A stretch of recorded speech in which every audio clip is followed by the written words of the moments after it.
Hey everybody, happy Friday. I know you're not used to seeing me here on a Friday, but we had stuff to do yesterday, and then that stuff ended up not getting done. And I will say, really quick, it's my bad. I am going to eat that. I know nobody else is going to say it, but it was on me. Fightful Awards didn't happen yesterday. That's on me. I am going to take full responsibility for that. They are rescheduled to next Thursday at 8 p.m. Eastern, 5 p.m. Pacific, and that'll be on January 19th. And of course, I said that Day After Dynamite was delayed for the Fightful Awards, and that ended up not happening. So pretty much the show kind of got delayed for no reason. There was a reason, though. But welcome to a Friday edition of Day After Dynamite. You can call it Day After Dynamite. I am Will Washington. Not alone here, though. Also with me is the one and only Righteous Reg. It's me. It's your boy, Media Man, your favorite rapper, your favorite writer, your favorite podcaster. 2 days out from being at Dynamite Live. Very exciting stuff here, Will Washington. A lot went on. Some returns, some amazing matches, super hot crowd.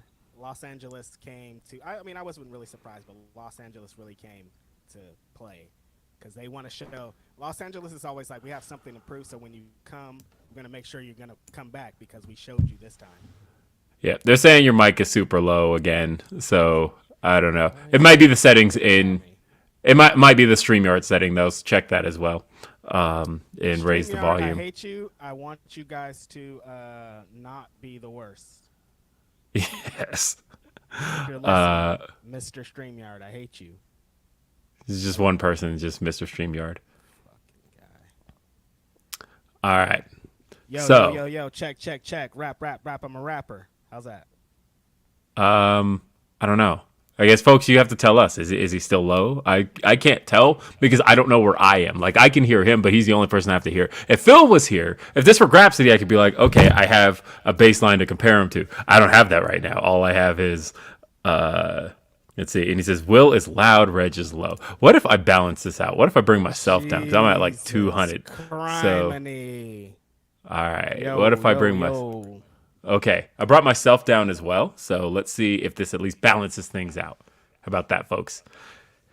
Hey, so now I know what you're thinking. Like, we have 2 out of 3 of the Grapsody members here. How are you guys going to even do a show tomorrow? I'll tell you why, because there's a lot to talk about tomorrow. A whole lot. Are you kidding me? A shit ton of stuff happened this week. So I figure, look, Reg was at Dynamite this week, and so I would like to kind of pick Reg's brain about being at the Forum. I almost went. I was so close to going. And you know what's funny is the thing that stopped me from going was the Fightful Awards that ended up not happening. Oh my God.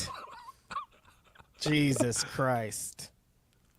So, oops. I probably could have gone. And okay, so now they're saying there's an echo. God damn it. Reg, do me one quick favor.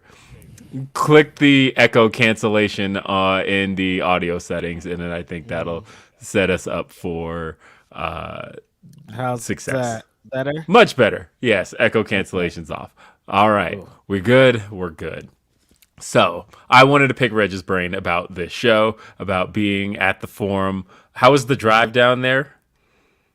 It was a 6-hour drive for anybody that's curious on how long it takes to get from Oakland down to Los Angeles, and it's a dedication, Will Washington. Like if you like pro wrestling, like at the end of this is the Young Bucks and Kenny Omega versus Pac and the Lucha Bros. That's what's at the end of the 6 hours. So that's like the driving motivation. But driving there sucks, man. But I mean, I kind of like driving. But 6 hours of driving in the car wasn't too bad though. Not a lot of traffic. Left at a good time. Got there and it was probably 3:30, so they were already letting people into the Forum. Like I said before, this is the first time I've been back to the Forum since 1997. I went to go watch the Lakers there in 1997, so this is a cool trip down memory lane. Hell yeah. No, so it's funny. I was just talking with Denise about travel plans to Revolution, and she's like not sure if she's going to be flying to out of LA to San Francisco, because like right now flights are kind of cheap for that weekend, and so it's like, is it going to cost less in gas to just like fly? And because she was like, I'm considering driving, but that's a long ass drive. And so I was like partially considering making the drive with her, like flying into LA. And then but then you saw how cheap my flight was, and I'm like, no way. Cheap. Yeah, no way. 0%. Yeah, you saw. I literally, I mean, for what that flight is like a hot dog and a soda at 7-Eleven. Like that's I know. Like literally, I could probably like pull my couch apart and scrape enough and have paid for the entirety of this flight to San Francisco. It was that cheap. And so I thought, no way I'm missing out on flying to San Francisco. It's a very, very cheap flight. So I will be at Revolution. That's confirmed. Yeah, baby. It's the weekend before Reg's birthday. So it's going to be a lit kind of weekend. I mentioned that I did want to go to West Coast Pro. I will be at West Coast Pro. I mean, I don't know. I'm going to follow Reg's lead on all of that, but it's going to be an exciting time. What I do want to let people know, though, is that this show, much like every show here on Fightful, we read your super chats, we read your humper chats. Humperchats.com is the way to send us a humper chat. You can send those at any time. Just make sure you're identifying what show they're for. And then also make sure to send us your super chats. That's youtube.com/Fightful. And during the show, send us a super chat. Donate a super chat to help support the show. Helps us continue to do what we do. And there's a lot of questions coming in. There was actually one that was for the Fightful post show that didn't get read. And I did promise I would read that one for the Dynamite post show. But let's see. This one's from Lord Zypher. I'm pretty sure I'm saying that correctly, because how else could you say that? But he says, been asking questions lately about Revolution since I will be there. That being said, what does the returning Adam Cole do at Revolution? I could see him going after either of the men's singles titles that are not held by MJF. I don't think he's there yet. I think he needs a singles feud that doesn't include a belt now, because I think you could put him toward the title later in the year. I think he definitely set himself up as in a babyface role, and I think there's ways to do it, but I don't think he needs to go for a title right now. And I say that because MJF, there's money in that feud, and MJF is already tied up with Bryan Danielson. Right. I think Darby is kind of hot right now as a babyface. I think he should probably be paired with a solid heel. I think that should be the payoff to the Book of Hobbs stuff, is Darby versus Powerhouse Hobbs. That's my feeling. And it goes back to, I believe, if I remember correctly, Tony has told the story of the first match he ever agented himself, and it was Darby Allin versus Will Hobbs. And which I've always found interesting, because like I had a big laugh about that, right? So for people who follow anything that Jim Cornette does, which I try to do very little of, but it's hard to avoid sometimes. But there was one time that I came across this clip. It just came across my feed, and it was Jim Cornette's thoughts on Darby Allin versus Will Hobbs. And you know how much Jim Cornette is always like, Tony Khan doesn't know anything. He doesn't know anything about the wrestling business, blah, blah, blah, right? And so I opened this clip. I swear to God, go watch this clip. But watch it with the context of knowing that Tony Khan agented that match. And Jim Cornette is like, now this is how you put together a wrestling match. And he's like talking about it as if he's like, they finally did something right on this damn program. And all I'm thinking is he is completely unaware that this was actually a match Tony put together himself. Because it was a quick match. It was a very quick match in which basically Hobbs was manhandling Darby, but Darby caught him with a kind of a flash pin kind of thing. Mm-hmm. And so Hobbs still got to look good, but Darby won that match. It's very short. That's so funny. I remember that the big homie hit me and he was like, I heard that Corny says something nice about me. And I was like, what? So that's funny though, because like I said, that match, like Jim praised it, but I think to this day that man was fully unaware that he praised the match that a guy that he has gone on record saying multiple times. I mean, because we're going to talk about one piece of this. I thought that was a funny thing. We got Van Twinblade said, "Remember, Will, it's Adam Cole, baby. It's like a Tribe Called Quest. You got to say the whole thing." Um, Also, how about the Curry Man slash Dad the Dan match at Glory Pro? You don't have to say the whole thing for a Tribe Called Quest. You could just say Tribe. Yeah, that's true. That's actually a fact. So, but yes, he is Adam Cole, baby.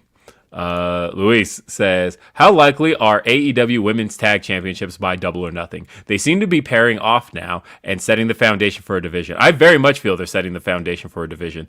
I don't know how soon they pull the trigger on the belts. Tony has been known for just kind of like commissioning titles and then kind of sitting on them. I know that the All Atlantic Championship was a belt they had since like the pandemic. And it was just a matter of when they were ready to unleash that belt on the world. The Trio styles is the same thing, right? Yeah, trio titles, they had those like in a drawer for a long time. and I imagine, this is just my hunch, that I imagine they've probably had women's tag titles made for a while. That's my gut feeling on that. That knowing how because Cody talked about it. Cody talked about wanting to see a women's tag division before seeing trios titles. That was a thing Cody specifically said. And so I'd imagine, knowing that an EVP said that at the time, that was probably something they had commissioned. I would bet you probably around the time of the that women's tag tournament from 2020, that was probably something that they were talking about. The issue, of course, was that they didn't really have any full-time tag teams, but a few one specific one came out of that tournament, right? It was Ty J. Ty J didn't exist. They talked about how they didn't even know each other before that tournament, but they became close friends out of it. And so, but yeah, I hear you, speaking of Ty J, saw a bit of a banger to end Rampage. I'm not going to spoil no spoilers. No spoilers, but I hear it was really good. At least, so yeah. I didn't hear that from anybody in the crowd, by the way. I heard that from backstage. I heard from people who were there behind the scenes saying that people were kind of crowded around watching it, and basically there was like kind of a round of applause when everybody got backstage. So, and they got the main event, right?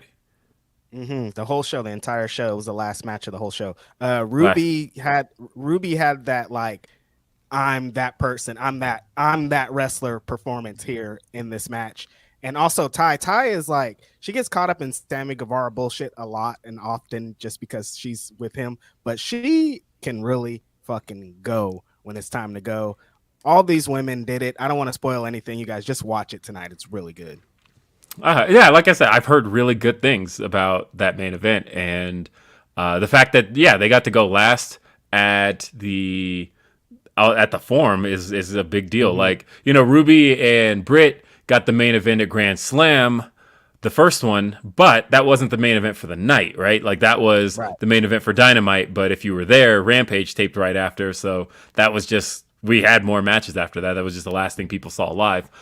But this was the main event, period. This was the last thing, and I feel like in California that goes further, right? Because Rampage starts at 7:00 for you guys. Like, this isn't on the East Coast where Rampage is kicking off at 11 p.m. This is, or 10 p.m. kicking off at 10 p.m. and like, it's still super late by the time you're getting out of the show on the East Coast, which I've done being in New York. It is after midnight and everybody's just tired trying to go home. No, you guys got out in the 8:00 hour. What is that? That doesn't even compute to me. I seriously was thinking that when I was at the show, because like I was like, damn, these shows are pretty long. Like with the dark matches, plus the Dynamite, plus the Rampage, plus another dark match. We're here for like 5 hours or so. We ended up getting out at like closer to 9. And I was thinking like, that must be brutal for when they're doing double tapings over on the East Coast. Getting out of here after midnight, people are exhausted. They probably went to work that day. Like, there's so many factors. It's just a regular Wednesday. Like, You know what I mean? It's not usually the weekend. Like, it's a lot. I know Dynamite starts at 8 o'clock on the East Coast, and just thinking about how those Dynamite Rampage tapings in the Eastern time zone are rough. And I have done those pretty much. Let me see. I've done one on the East. I've done one Central. I've done one Mountain. Only place I've never done a Dynamite. Yes, I have. I did because Vegas. I've done them in all time zones. And I will say those West Coast ones, look, especially in the summertime, you get out of it. Sun is still out. What is this? Still out. You go outside, you're like, damn, I still got some day to go. I know. So that's great. But I guess check out Rampage tonight. Let's see. Chad 722 says percentage on Mercedes still going to AEW later. We got to retire the percentages at this point. I mean, I'm going to talk about all of that, right? I mean, I'll say this. I think it would be very difficult for her to not work AEW at some point. And I say that because she, of course, is New Japan talent. Yep. AEW does have a working relationship with New Japan, and not just a working relationship, a major pay-per-view that they put on they said they're going to start doing it every year. It's going to be an annual thing. They did last year, big pay-per-view, Forbidden Door, United Center, Chicago, AEW versus New Japan. I don't know how you do it this time around without her. I don't know how you can sell the idea. Championship that she potentially is going to have too, you know? Yeah, I don't know how you do it. So I see it in the future, but as far as her signing a deal, I don't know. You could see my percentage lowering. That's the thing. All right, I'll address this elephant right now.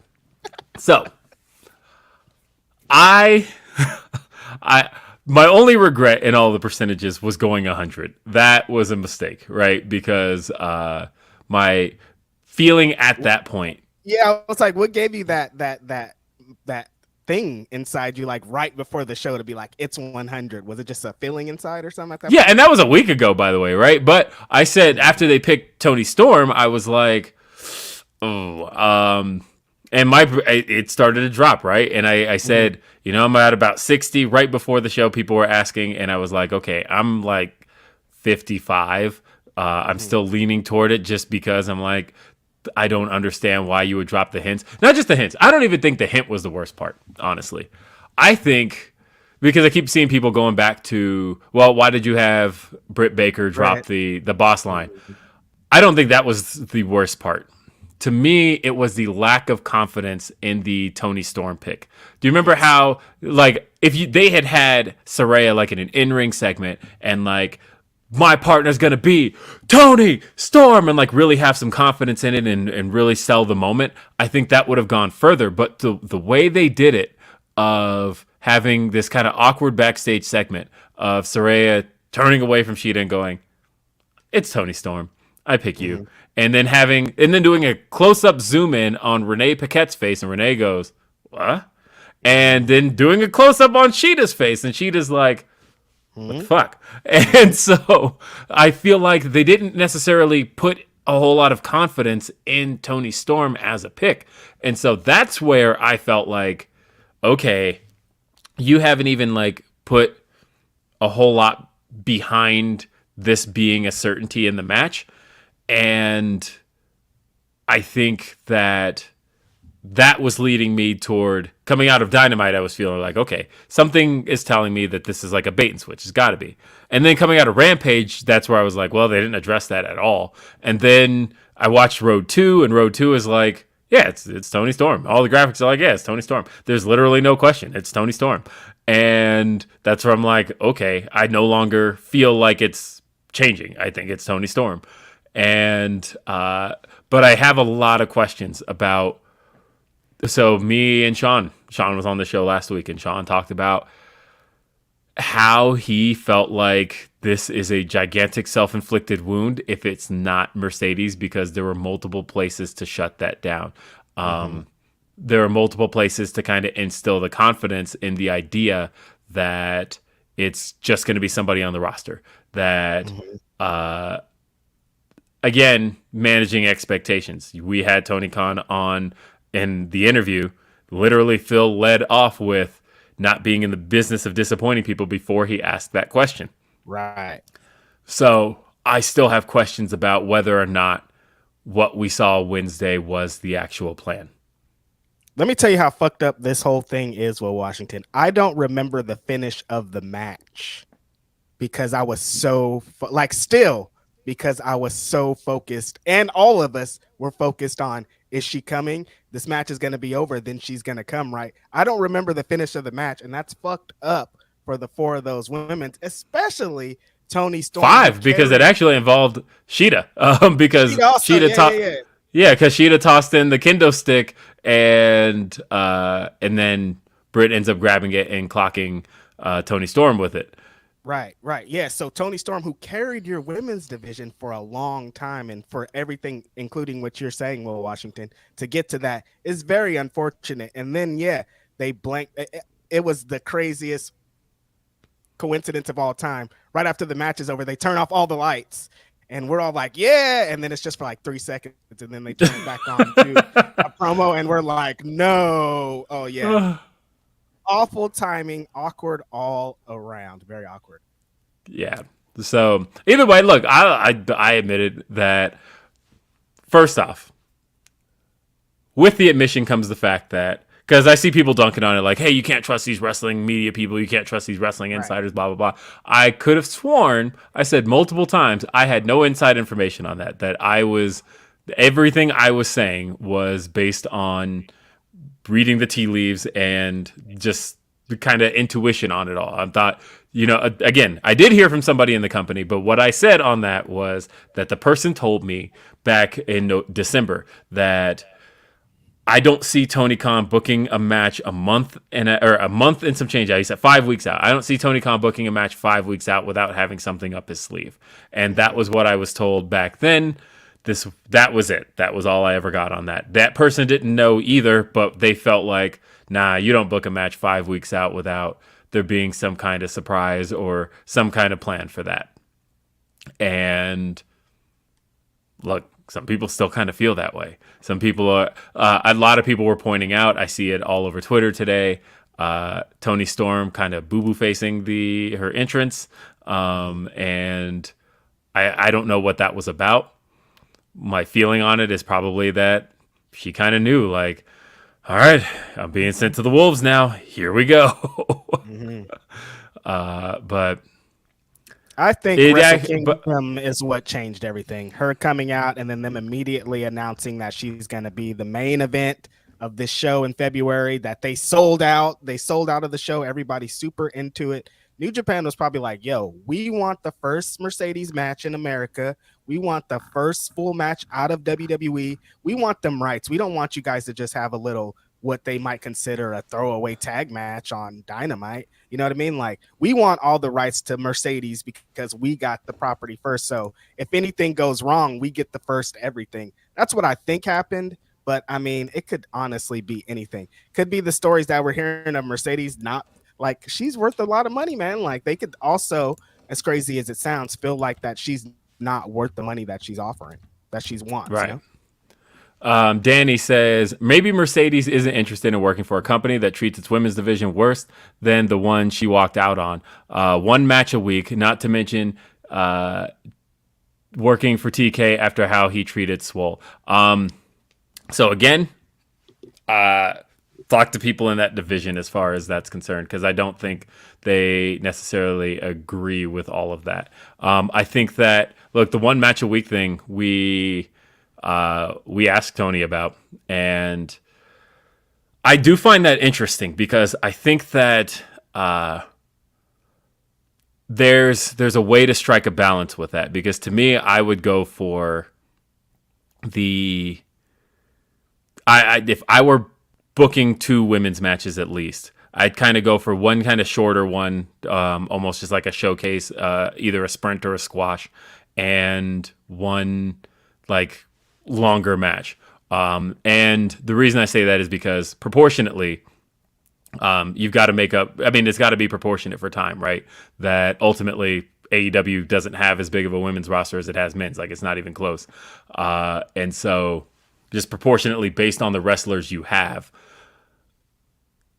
but I do think that like when I watched last week's Rampage and Battle of the Belts back to back, I was like, this is perfect. This is the perfect formula for how to do two women's matches. You had Britt Baker and Jamie Hayter versus the Renegade Twins. That was a shorter match. It was a bit of a sprint, but I feel like they did their thing. It was over. We got that, right? And then later on in the night, we had a longer match between Jade and Sky Blue. And I thought that strikes kind of the balance of being able to put forth two women's stories and having like, the thing is, AEW prides itself and structures itself on telling its stories and presenting its talent through matches. So that is the quota that people are going to look at for how you're presenting as much of a division as you can. How many matches are they getting? Or are they getting? So in the case of the women's division, yeah, they're not getting enough matches to feel presentationally represented. And I can see that, right? It's 2 matches over 3 hours. When you look at Dynamite and Rampage.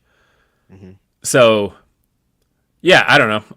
And then as far as the Swole thing, I mean, you didn't see a whole lot of backup on that. Like, of course, we did our biggest podcast ever when we talked about that. And there was mixed feelings as far as all of that was concerned. So again, I don't know if that's just kind of a blanket thing, as far as whether or not that played a factor in where Mercedes was going to go.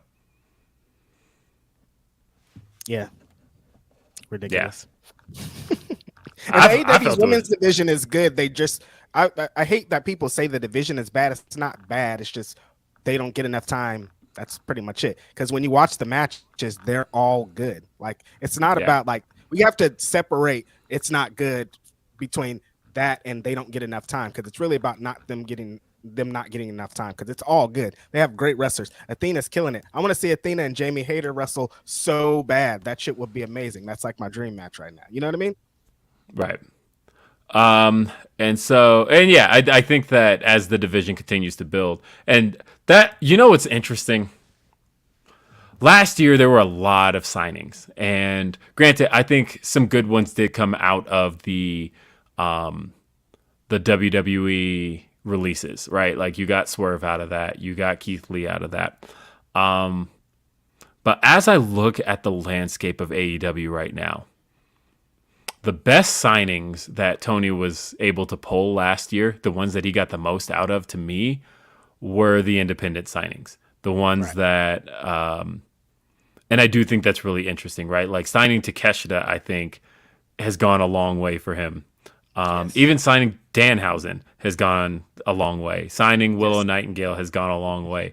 And I think that I'm wondering if there is going to be kind of a change in philosophy around that as the years go on. That, like, it was good to sign a guy like Adam Cole, but on the other side of that, has Andrade worked out? Has he worked out any better than signing Bandito? And so, or signing Roosh, right? Like, Roosh and Bandito have kind of worked out a little bit better in that sense, and just kind of been being tied to Andrade for the time they've been. But Andrade likely commanded a higher price tag, but as a result, came with some issues. And I can't help but wonder what the signing philosophy is going to be going forward now, knowing what AEW has been able to get out of the lesser known names than what they got out of the bigger names last year. Damn, dude, that sounds so cool to hear. You just breaking that down. Like, how much I love independent wrestling, and for you to be like, damn, the independent wrestlers are doing great. That's like amazing. I mean, Danhausen, the #1 merch seller, like these are like, people told Danhausen he shouldn't do this gimmick on the independents. They told him he's stupid, he's dumb for all this shit, and look what happened. And like, I think it just goes to show that you could develop yourself for wrestlers. You could develop yourself on the independents, and you might be able to continue to be that person forever. So like, hone in on that shit, man. And also, I'm looking at independent wrestling, baby.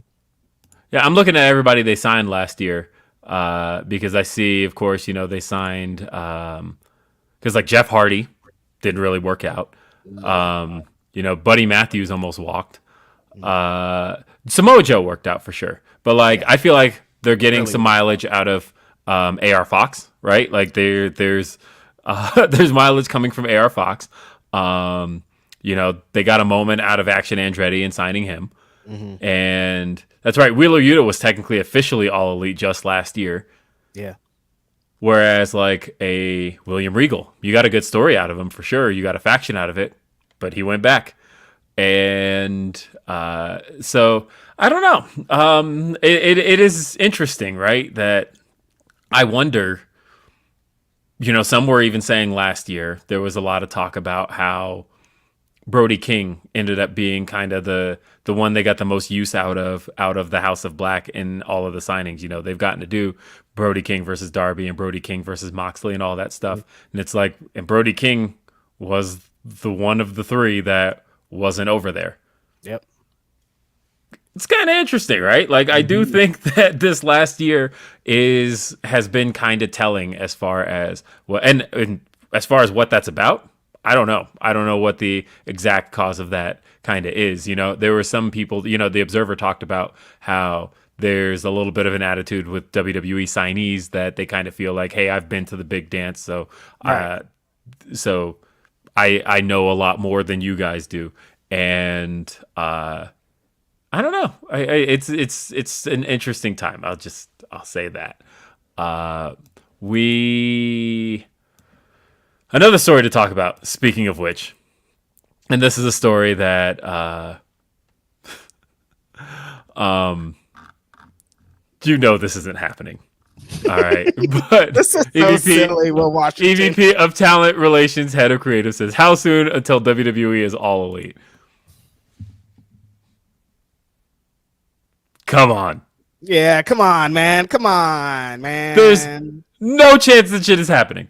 No fucking way. There's zero. You want my percentages? You ready for it? 0. Not happening. I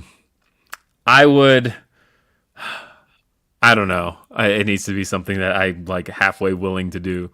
Because I was like, I'd eat shit on this podcast, but no, I fucking wouldn't. Yeah, no. Because, man, if it just randomly happened, I'd be like, bottoms up. But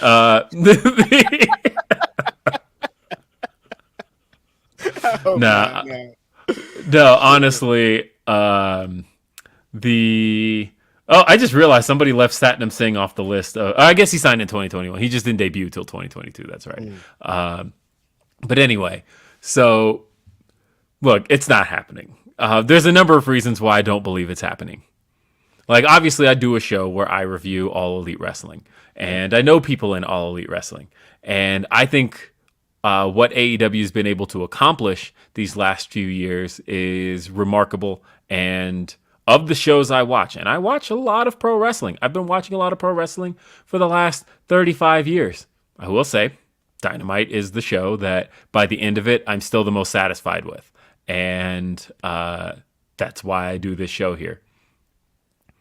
That said, AEW is an extremely small operation. They would say that themselves. I know people were getting kind of offended when CNBC said WWE smaller rival AEW, and they were like, and I feel like even people were kind of digging in on that, like, yeah, see, they called them smaller. I mean, it's because they're literally smaller in every aspect. They don't have nearly the amount of people working at a taping. If you've seen the backstage atmosphere at either show, they don't have the same amount of people. Like, it's a smaller company. It's a startup. They say that all the time. Tony Khan refers to AEW as a startup because it is a startup. And this is not a gigantic corporation, which is also interesting because when I hear people compare the two and they're like, hey, don't support these big corporations. AEW is not a big corporation. It is funded. It is funded well. It is not funded like WWE. So I said all that to say that managing the two of these things is a colossally different beast. AEW is TV shows and Yep. and it's a professional wrestling company.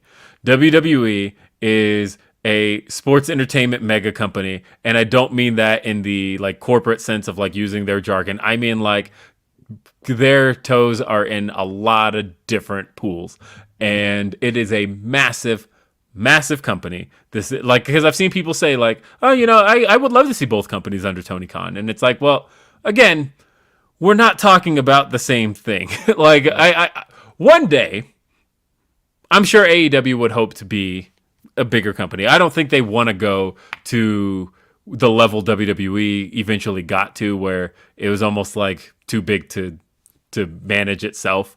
Like they got to a point of where doing so many things in that company have to go through so much red tape now because it's just such a big ass company. There's Right. so much going on at any point that again, we're not talking about the same things. I don't think there is a chance that that happens. When we say WWE is like Disney, that's real. You know what I mean? And Yeah. AEW is like Knott's Berry Farm.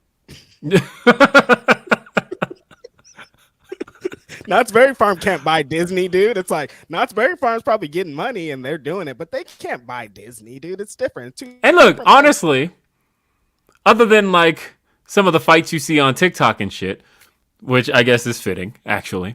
But I was gonna say, Knott's Berry Farm. I love Knott's Berry Farm.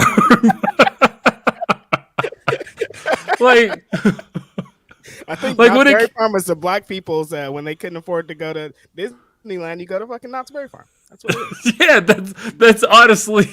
Mhm. I love Knott's Berry Farm. Are you kidding me? Like, I have great childhood memories going to Knott's Berry Farm. Mhm. I even when I look, I'm obviously a product of the '90s. I collected Knott's Berry Farm Pogs. All right, like I remember I wanted to go to Knott's Berry Farm so I could get the Charlie Brown Pogs, and it was a dope time. I'm sure Kaden in the chat has no idea what a Pog is, No, no and way. I'm not talking about PAWG. I'm talking about POG. You might know what the Pogs are though. Yes, But not the Pogs. The Pogs, but not the Pogs. right. And so the Knott's Berry Farm. Shit. Am I lying, Will? Am I lying? I mean, look, Knott's Berry Farm is dope, right? But like, also, you've seen the videos on social media of people getting in fights at Knott's Berry Farm. I'm saying.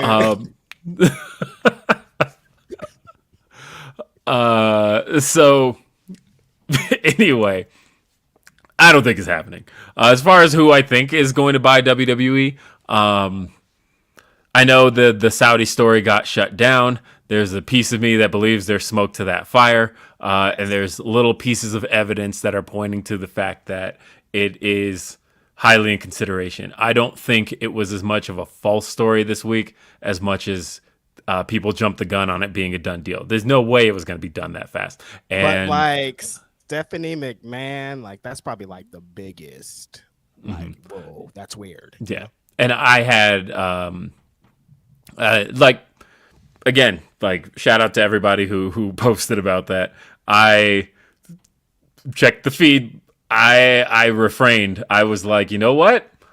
I'm gonna stay away from this one because this is too big. Like one, I own WWE stock. All right, like this is one of those things that I feel like I would have been at least halfway solicited on if there were like any inklings of that kind of information. Because I know that as an owner of, I own stock in Spirit Airlines, right? And Spirit Airlines is, of course, being purchased by JetBlue. JetBlue solicited the fuck out of me, right? Like, JetBlue is like, hey, we would like to buy your stock for $30 a share.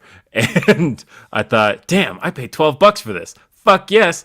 So I feel like there's little pieces of that. And Bro said Pogs and Slammers. I've seen that one. That is hilarious. and no, what So Suplex Media in the chat saying there's no way you would have been solicited unless you own a literal percentage, and that's not what I meant as far as like the conversation. Obviously, being a part of that conversation. No, I don't believe that. What I mean though is that there's certain details that for something of this magnitude of like, hey, we're gonna be essentially, as the story went, the story was that they were going to go private, right? Like there's little information about that I think would have been made a little more privy to stockholders that wasn't. And I don't think, for as much as people were talking about it being a done deal, right? And like that was where I'm like, I'm not going to comment on this. I need to see a little bit more. And I backed off. I didn't say a single word about it. And I woke up the next morning, and sure enough, everybody is shutting it down. And so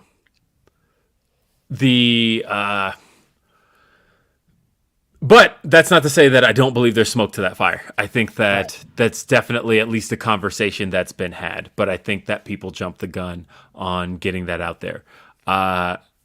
You know what's interesting? I see people kind of tossing Disney around as, a potential buyer. And maybe Disney is wanting to get deeper in that field than I believe they are. But you know what's interesting? Disney, that's a different beast for Disney, right? Disney has never been in the business of producing. Like, you have to think about what professional wrestling is. Professional wrestling is fictional. It is, let me put it this way. It is a scripted, weekly, live television series with instant feedback from a live audience. Professional wrestling is such a different beast than every other form of entertainment media out there. And that's something that Disney has never been in the business of, right? Like it's of producing a televised weekly show. Like they don't necessarily have a platform for that. Everything they do is seasonal other than like, and even still, as I say that out loud, that's seasonal too. Everything Disney does is seasonal. Having WWE kind of just be a fully operational entity, 52 weeks a year, fictional content that tours the country, runs in front of live audiences.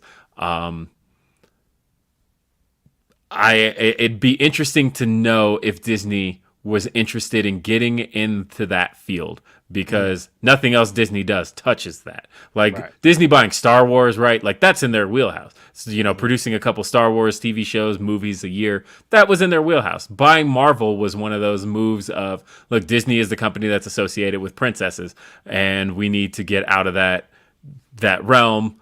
Purchasing Marvel ended up changing the entire perception around Disney as a company, because like most people didn't even know that Disney owned ESPN, or at least the largest chunk of ESPN, right? And so getting into pro wrestling is a completely different field. And because again, Suplex Media said, doesn't Disney own ESPN? I think they already have sports. Sports is seasonal. None of that is year round. They don't have a single product. The NFL, the NBA, NHL, all the stuff that runs on ESPN, all of that is seasonal. They're able to cycle all of that out. All of a sudden, it's like, bam, professional wrestling is going to run 52 weeks a year on our programming. And like none of those things are in a different place the next week. You know what I mean? Like football teams go to different things, but that's like 17 times. Like WWE's in a different place every single week. It's so different. And of course, WWE would still continue to operate independently. So it's not like it would be absorbed into Disney, but it is just a different structure than what Disney has for anything else. So I'd be curious to know if that were something that they were, if that's a field that Disney's willing to tackle, right? I don't know that if it is. Comcast seems the most likely, just to me, because of the fact that Comcast has that expenditure already. Comcast, if anything, it's going to save Comcast money in a sense to pay the $6-7 billion to WWE. And because their TV deals, correct me if I'm wrong, chat, But the TV deals for WWE over 5 years total up about $5 billion. Am I correct there? I believe when you combine Raw's deal, SmackDown's deal, and the Peacock deal, which are all 5-year deals, that's a total of about $5 billion over that time period. And so, again, just thinking about spending $7 billion total for that company. And at that point, it's yours as Comcast. Like that to me makes to me a little more sense than literally anything else. Right. When they're already feeding so much money into WWE through those TV deals. Because when you buy WWE, WWE's biggest source of income is the TV deals. And so you're going to want those TV deals coming into it. And it's a complicated measure. But either way, I just look at it as I don't know who's going to buy that company. But it ain't going to be Tony Khan. And then, of course, there's Endeavor as well. A lot of people have said Endeavor. I don't know if it's going to be the Khans. But you also have to be willing to consider that Vince ain't going to just be like, because if Comcast brought in $7 billion to buy this company and Tony Khan was able to scrape together with enough backing, Tony Khan and Shad Khan were able to scrape together $7 billion and 25 cents. Like, they also have to assess where the company is going to be at its strongest to continue to sustain. And I don't know who that's going to be under, and I don't know what they're going to consider in that. But something tells me that I don't see them giving up that control to the Khans. Right. I think that's a fantasy. And it's not just $7 billion and then that's it. Like, you got to keep going. Like, you got to make WWE make more money. Right. But the one thing I have concern, and then we'll get back to AEW because this is still day after Dynamite. The one thing I think about, there was a thing Eric Bischoff said back on his WWE Network special he did that one time, where he said, I'm really glad in the end that WCW was purchased by WWE, because he was like, at the end of the day, I don't know that any other, like, he was like, if it had been purchased by like a major media company or anything along those lines, I don't know that I'd be sitting here talking to you about it on WWE Network. I'm glad that it was bought by a company that is about preserving the legacy of professional wrestling. And so I thought about that and I thought, ooh. Yeah. Thinking about major corporations, they have shut down shit like that. If they suddenly no longer see the value in it, it's gone. Like whole ass divisions, they're just like, all right, see you later. We don't need that anymore. And he's like, whoa, yeah. So, yeah.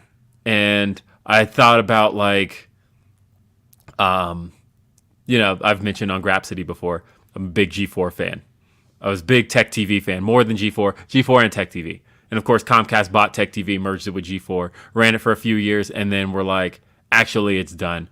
Killing the whole thing. And not only is it gone, you can't find it again. They erased all the content, deleted the YouTube channel, all that stuff is gone, right? Then they rebooted it last year, but kind of missed the point on what made it special, and then killed it again. Gone. Like, that's it. It's just dead. And it's a major corporation. It just goes into a vault. You never hear about it again. Never going to talk about it again. It's not preserved on anything. They don't care. They don't have any interest in lifting the fans up. That stuff is just gone. And I think about how all the people who left Tech TV in G4 ended up starting up a new network in the mid-2000s called Revision 3. And they built this like online presence. They were doing all this streaming content. It was great, right? It got so big that Discovery ended up coming in and buying it. Discovery bought Revision 3, and slowly but surely they lost control of it and weren't interested in keeping it going. They shut down Revision 3, killed all the content. You can't find anything from Revision 3 anymore. And so that's the worry I have with major corporations buying the stuff when it's not their primary focus, because if they're out of it, that's it. Right. So trust me, who said save some for Phil Jesus? We have plenty to talk about because we haven't even scratched the surface on Stephanie, on Vince, on all of this stuff. Whew, there's going to be a lot to talk about. And so I want to get back into Dynamite. All right. Because, again, Los Angeles Forum, the Kia Forum, Inglewood, place that we used to see the Lakers play. Mm-hmm. I have to say, I love the look of that venue. I know it's not for everybody. I know some people look at it and go, and it looks like an old building. But, man, that shit is dope to me, man. And I say this because, one, I grew up on the Forum, right? That's where I saw Magic play. But also, the Forum is... That's also where the first time I saw Shaq as a Laker. Like, thinking about... Like, Shaq, the Laker, didn't make sense to me. I was used to Shaq, the Magic, and he... all of a sudden is a Laker and he's playing at the Forum, and I remember just the visuals of the backdrop. But like, I think about how today's venues have a whole bunch of LED screens in the audience. They've got the little band that surrounds it. You can usually put logos up on, which is great stuff. I get why visually you want that. But when you look at the Forum and they do that big zoom out and it's just a sea of people and you don't see any like bright logos or anything like that, you just see people. That's such a cool visual to me. And nothing else looks like that. I still like the look of the Forum. I still think the Forum is really cool. And speaking of cool visuals, I have an AEW live complaint. One thing, I've been to a lot of World Wrestling Entertainment shows, more than anybody would like to say. One thing that they do well at their live events, when there's downtime, something is on the Titantron, something's on the screen. AEW does zero. They don't show. Oh no, it's just Justin Roberts just in the ring talking about, hey, how you guys doing? What is this? Put up a highlight video, dude. You got 3 years worth of footage. Make highlight videos and show them things, man. Why are we watching Dasha run around? Why is Justin Roberts trying to tell jokes with people in the front row? I don't care about that. Dude, put something on these screens while there's downtime. What is going on, Tony Khan? Why are you showing nothing? You got footage. Oh, yeah. Show me the Young Bucks kicking somebody. Show me something. Show me a match from Dark. Show me anything on this screen, dude. What is You know what it's time for? It's time for AEW Kiss Cam. Dun, dun, dun, dun. No, wait, hold on. I might want to take it all back. All back. It's when they put up that fucking Hogan pose off thing in WWE. I wanted to fight somebody. I'm like, take this shit off the screen, man. There's a line. And they play the music too. But yeah, I mean, look, there is, just during the downtime, it is a little weird. I mean, I think it's interesting, right? Because I've sat front row at those shows, and it is kind of fun when like Dasha will come over and mess with people, and Justin Roberts will. For y'all down there, not for the people up here in the nosebleed. They can't get a high five from Justin Roberts way up here. Yeah, I can see that. They definitely got to do something with the downtime. But yeah, they do have the video packages now. See, if anything, so you know how before the show starts, they run Road 2 on the Tron. And I think that's always been a good idea to me, because it's like, hey, let's show the audience, let's remind them of why all of these matches are taking place. Let's show them the build up to these. That's a thing that if you've never been to an AEW show, before the show starts, they play all of Road 2 to get you hyped for what you're about to watch. That's a good idea. I think that, and Road 2 is kind of broken up into segments. So what I would do in that is just run those Road 2 segments during the breaks. I think that's perfect. That's probably a good idea. Especially for like what's upcoming, maybe if like, you know, right before the, whatever the Jericho Appreciation Society segment's going to be or whatever, you can run just the package of that just to keep people going. That's probably a good way to do that. Anyway, let's see. CBD's Nut says, "What up, dudes? What up, my dudes? What a fantastic Dynamite that unfortunately got overshadowed by the lack of Mercedes. Still have the sneaking suspicion that she still pops up in AEW in the near future. Thoughts? I mean, yeah, we talked about that. I can see that." Mike from Indeed says, "Good afternoon. Dynamite was dope. Adam Cole, baby. Hope you dudes have a fantastic weekend. Put this towards 12 hours of gas from Reg's car." I didn't think of it as being 12 hours, Mike. Thanks. Now, shout out to Mike, though. That's not me. Yes. And also Anime Otaku says, what about an All Pacific title for the women's division since could be good for the Joshi that can't stay in America? I've heard that idea before. I could see that. Yeah. And Deontay. Oh wait, hold on. No, Washington. There he goes. It's Mr. Lambert. How are you doing, buddy? I'm doing pretty good. Good. Righteous Reg, how you doing? Hey, what's up, Jeremy? How you living over there, man? We just talking about some Dynamite. Actually, we got into WWE. You probably heard. Yeah, this is WWE day after WWE or some shit. I don't know. It's Impact. It's day after Impact. Oh, day I know. of Impact, baby. Like I said Day of Impact, yes. Yeah, like I said on Twitter, I was gonna call this show instead to call it Right Before Rampage or RBR, and and it's like, yeah, I'm hosting RBR again, right? It's right before Rampage. Everybody's complimenting my beard. I appreciate it. It's the winter. Gotta let it grow. It keeps my face warm. Yeah. What's going on with you? Not a thing. I have to go do dad things here in a second, but I can't let day after Dynamite pass without coming in and greeting everybody and getting the pop. I'm here for the cheap pop, Will. I've got to do dad things here shortly too. Dad things after dad. It's crazy out here. Yeah, I know. All these dads. Yeah, wow. I am feeling nervous, folks, because for the first time ever, my son, William Washington Jr., is going to be walking home today, and I don't know how I feel about this. And he asked me as he was being dropped off at school today, he's like, can I walk home with my friend? And I went, yes. And I'm letting it happen. And he and his friend are walking home together. It's not that far. It's like half a mile. But he just started at a new school. And I'm nervous. My gut feeling is that he's going to make the wrong turn. He just automatically forgets where he lives. So there's two turns you make into my subdivision. And if you make the first turn, there's a different direction you have to go to get to my house. But the two turns look alike. And so I have a feeling he's going to make the first turn thinking it's the second and then go the wrong direction and then end up lost. And so I think I'm going to walk outside and like meet him halfway. So give him the benefit of the doubt first, at least.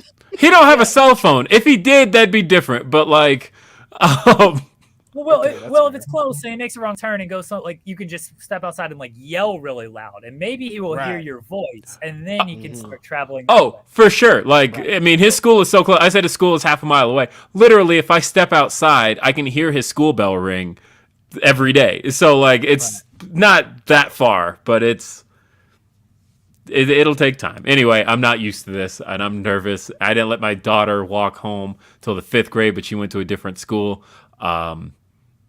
He's in the 3rd. I don't know. But then I was like, man, I was walking home from the 2nd grade on to a house that nobody was in. Like, my parents were working. I got home by myself. And then I just get home, turn on Power Rangers, and watch that and reruns of the Wonder Years and, like, all that shit. And nobody said anything. Like, oh, I don't know. Whatever. Well, I wish him the best of luck. I hope he gets home. I wish you the best of luck because I know the dad feelings, the nervousness when anything like this comes up. So I hope he gets home safe. Will you have to keep us all updated? I will keep. Yes, I will post just to Twitter. Hey, he got home safe. Yeah, that's all we need. And if I don't post anything, feel free to panic, people. But I am gonna go do dad things, but I had to say hi, Reg. Great to see you. Might be seeing more of you if we don't have heat. We might have legit heat with each other. Possibly. Who knows? I don't know. Every day's a different day. We might be battling soon, Reg. That's the word on the street that we might be battling. Definitely. Soon. We might. It's possible. We're gonna see. It is possible. Guys, have a good show. Good luck with Grapsody tomorrow. Everyone watch Grapsody tomorrow. It is tomorrow, right? Yes. Tomorrow, Saturday? Okay. Yes. Right. Making sure I don't have days. I don't know days around here. Bye, everyone. Peace. By the way, this is the thing I'm like really annoyed at myself by about everything that ended up delaying the Fightful Awards. So you may recall that we scheduled this on the 12th. That was yesterday, and it ended up not happening. Sean had an original idea of the 19th. And I said, no, let's do it on the 12th. And the reason I said, no, let's do it on the 12th is because I have Day After Dynamite on the 19th. I have Ask Grapsody on the 19th. And then I would have to then immediately jump into Fightful Awards. I said, let's do it on the 12th. And we ended up having to move it to the 19th. Which means I have Day After Dynamite, followed by Ask Grapsody, followed by the Fightful Awards. Mm-hmm. And like I said, I own all of that. It's all my fault. Nobody else wanted to put it on me, but it's my fault. The technical difficulties, all of that stuff, it blame me. So that's going to be a long Thursday of podcasts. Mm-hmm. I already have a dry throat now.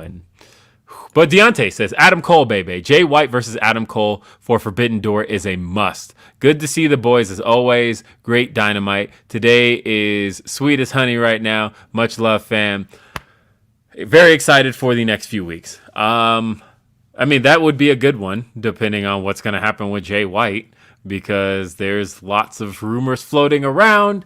Of course, the one being that Jay White is soon to be done with New Japan. That was a story. Was that this week, man? That was this week? I know that feels like 10 years ago, but that was he's reportedly done soon, and WWE does believe that they can sign him. They do believe that they have the resources to get that man in. Interesting. So we shall see. Let's see. We got. All right. The show though kicked off. Yep. Jon Moxley versus Hangman Adam Page, which was friggin' awesome. I thought that these guys needed to. I think they both felt like they needed to make up for what took place in the last match. Yep.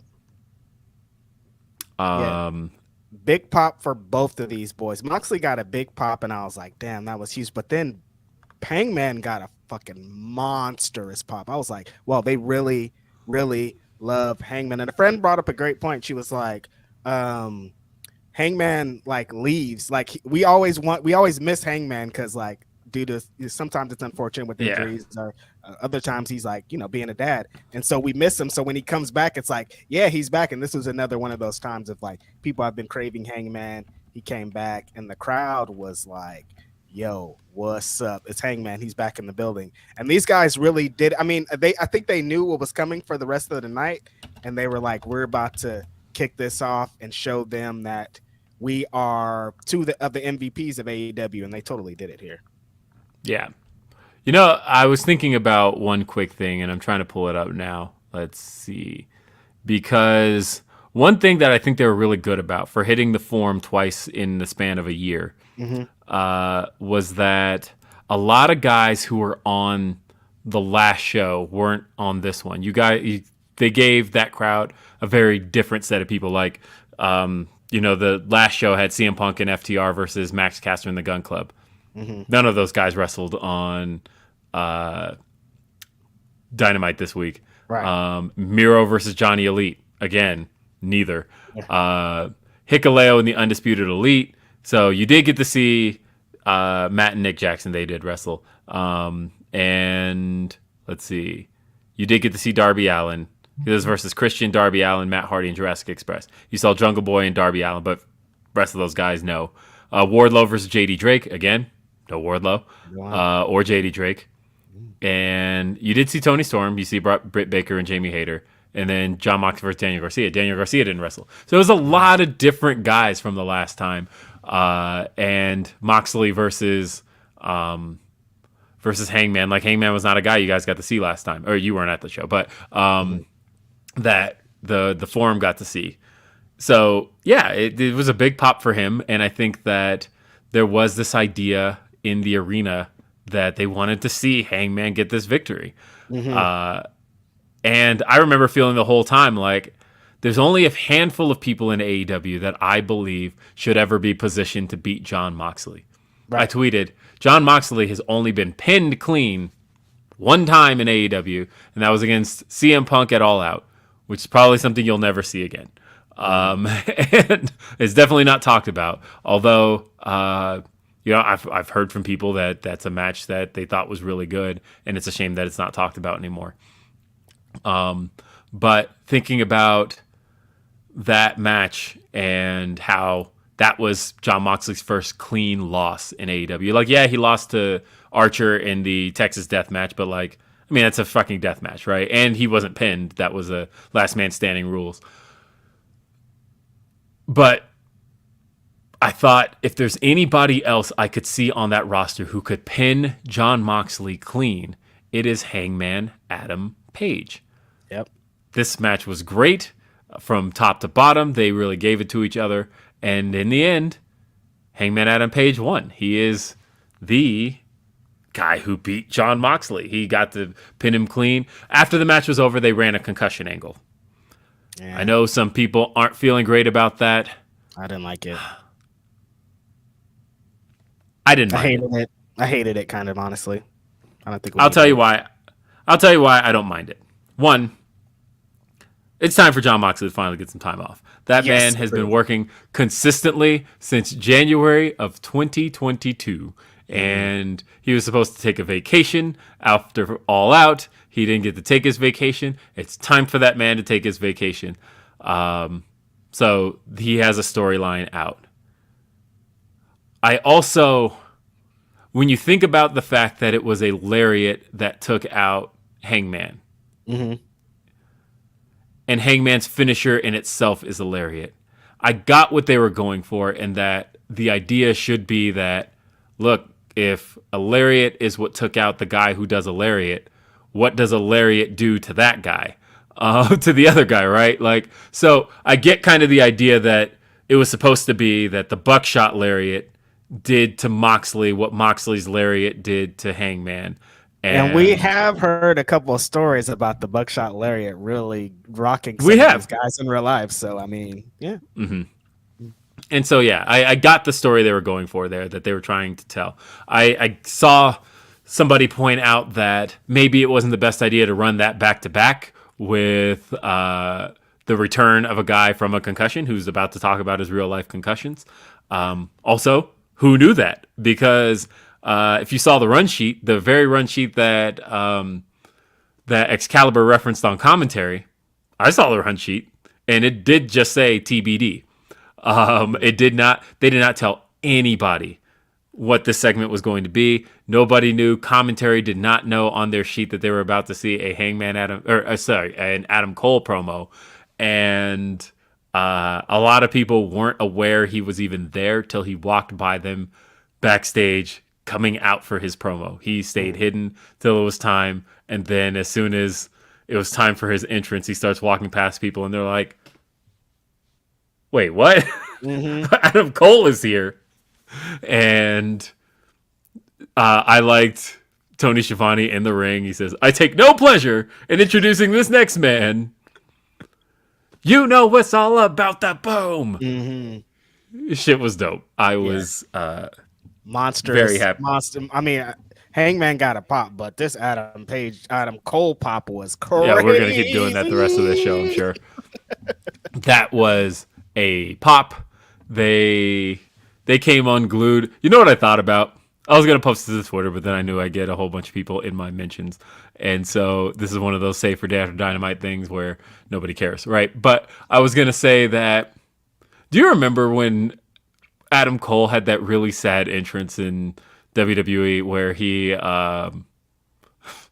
was out to face Seth Rollins on a Raw as NXT champion? Mm-hmm. It was in 2019, I think November of 2019. And I don't remember what crowd it was, but it was a really, really sad reaction. It was like, shock, the system hits. and it's just dead silence. And then he comes out, he does the boom, nobody does it with him, and then he does the Adam Cole baby, and you hear like 5 people do it. Literally look up, if you've never seen it, people, Adam Cole Raw entrance. It's the only time he ever entered on Raw, but it's really, really sad. And it reminded me because Raw crowds have been that sad lately.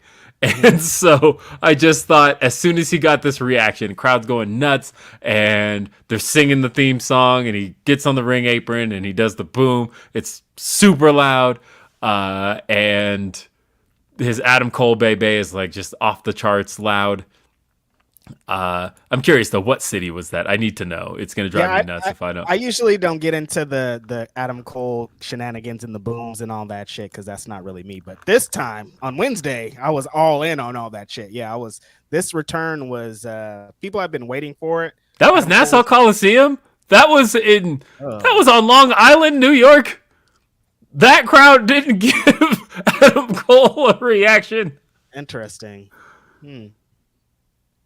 That's wild. Because like the week prior when he faced Bryan Danielson in Buffalo, he got a reaction. But at that Nassau Coliseum show, it is a sad reaction. Again, look up Adam Cole entrance Raw. And I think the thumbnail is of Seth Rollins. But he was accompanied to the ring by Triple H too. He got nothing.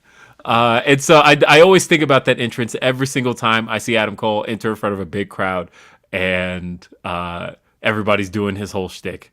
But he, of course... He cut a heartfelt promo about his injuries and how banged up he was, and then how the concussion and how bad that was, how he couldn't fly on a plane, how, he woke up with the night terrors, he vomited, all of that stuff, and, waking up next to Britt, all of that, and then he did the good news, bad news thing. Very similar to what he stole Saraya's finish for sure. I was going to say, Saraya did this exact same thing.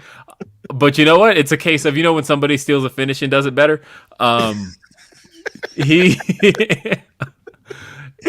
I think, got people really good because, as he said, and now for the bad news, and they all start booing because everybody's got the PTSD from Bryan Danielson. Yeah. And, what it looks like when somebody's standing in the middle of the ring with a brown jacket and is about to tell everybody that it's over. Is that what he was doing there, by the way? I just thought about that. So, yeah. I think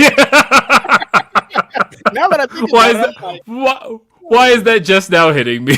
That's what he was doing. Because in the building, exactly what you said, it's Bryan Danielson PTSD. When he's doing the promo, I'm like, don't tell me this is happening. Anytime they do that and you get to the bad news type shit, I'm like, this isn't fun for me, man. I don't like this shit. So we were really biting on that. He got us good. Really good. Yeah. And but he does end up announcing that somebody the chat Suplex Media says it's the brown jacket swerve. It's like Mark Henry has the pink jacket swerve, and when you see that's what's happening, and the brown jacket swerve is when somebody's going into retirement. But Adam Cole,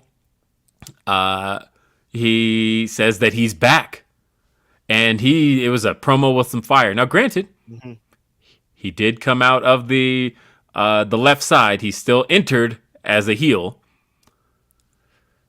So I do have questions about where does he fit on the show. It doesn't seem like they want to position him as a heel. What I'm thinking about is what's next for this man? Because this man has been tied into... Well, hear me out here. This man has been tied to the Bullet Club. Out of the Bullet Club, he joins WWE, starts the Undisputed Era. He's tied to the Undisputed Era the whole time. Leaves WWE. And then even when Undisputed Era breaks up, his last feud is with Kyle O'Reilly. So he was still tied to the Undisputed Era that entire time. He leaves WWE, jumps to AEW, joins the Elite, which is full of Bullet Club members that he was with before. So basically resumed the Bullet Club, basically. And then his Undisputed Era mates also jump ship and join him in AEW. He starts the Undisputed Elite. I would love to see what this guy is capable of without any ties to Bullet Club, Elite, Undisputed Era, the Kingdom, anything. What does a solo Adam Cole run look like where he's not feuding with former teammates, where he is on his own against somebody fresh on the roster? Yeah. What's it look like? I don't know. And I feel like I'm ready to finally see that out of him. Like, on one end, I think, hey, you could probably spice up the trio stuff if you did have Adam Cole reuniting with the Kingdom, because he's not getting Kyle O'Reilly back anytime soon, and Bobby Fish is where's the lie? So at this point, I'm like, what do you do with Cole? And given how much fans were into this promo, I would like to see just him get a bit of a solo run for a bit and feud with some people on the roster that aren't tied to any of those others. Okay. I think that would be kind of cool. Yeah. And something fresh for Adam Cole for his career. So I'm into it. that's how I see that. Who's he gonna feud with though from here? That's what I've been kind of thinking. Like, who are the big heels that kind of could be? I don't know. Well, I hate to give this answer, Reg, because you're gonna hate it. But you know what? After Ricky Starks is they're done with Jericho. Wow. You can't be a hot up and coming babyface in AEW without a feud with Chris Jericho. Please don't. No. It's gonna go on way too long. Jericho don't know how to end shit. Hey, but somebody brought up in the chat. That's a good one. Ethan Page is, I think, a good start for him. That. I would love to see Ethan Page. I think that Samoa Joe, that's also a good one. Yeah, Samoa Joe's a good one. There are places you can go, but yeah, I think Ethan Page honestly is not tied up with things. He was getting good heat with Stokely. Yeah. I think that's a good one. Ethan Page, one. Thank you. Who just said that? Stephen Bridges.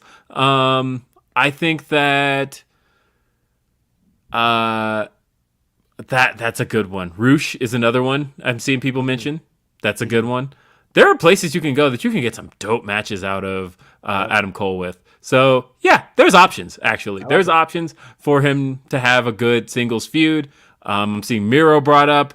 Although, I don't know if Miro right now, just because if the issue was Miro didn't want to lose, I think Cole's got to win. Oh, or Jeff Jarrett. There's a good one. Honestly, I can't believe I'm saying this, but I might be all in on Jeff Jarrett. Oh, bro, no, when he came out live, I was like, hey, man, I get it, dude. Like, no, he like gets genuine heat. It's real, dude.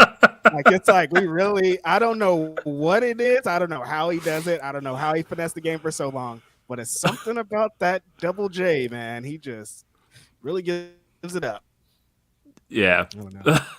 Either way, there are options for a babyface Adam Cole that I think you can go with and have a meaningful feud. But yeah, I would like to see Ethan Page. I would like to see, because I feel like they've kind of lost his momentum since he was doing pretty well and all that stuff. And he had a match with Bryan 2 weeks ago, and we haven't seen him since on TV. Obviously, he's been doing the stuff with Matt Hardy, but I think there's something there. I think that's a good one.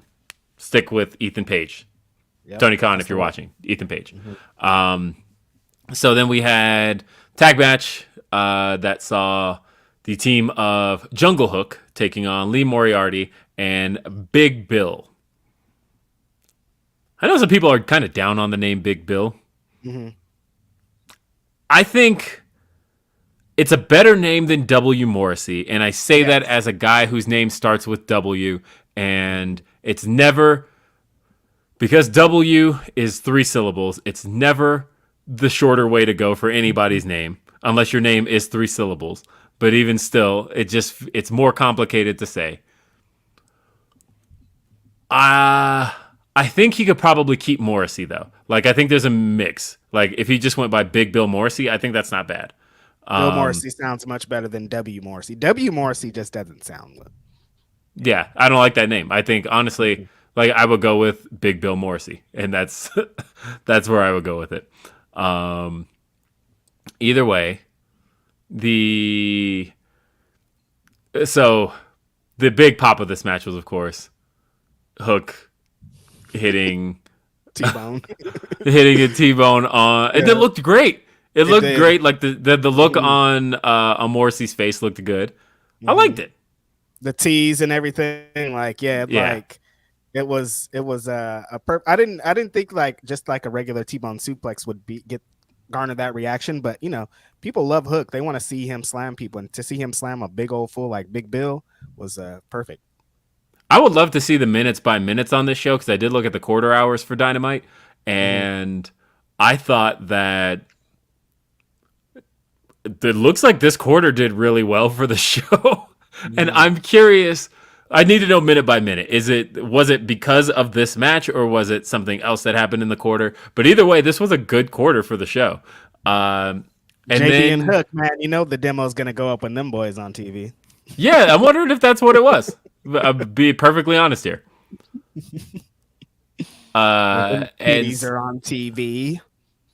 And so we've got the next segment is already generating the Humper chats and the super chats.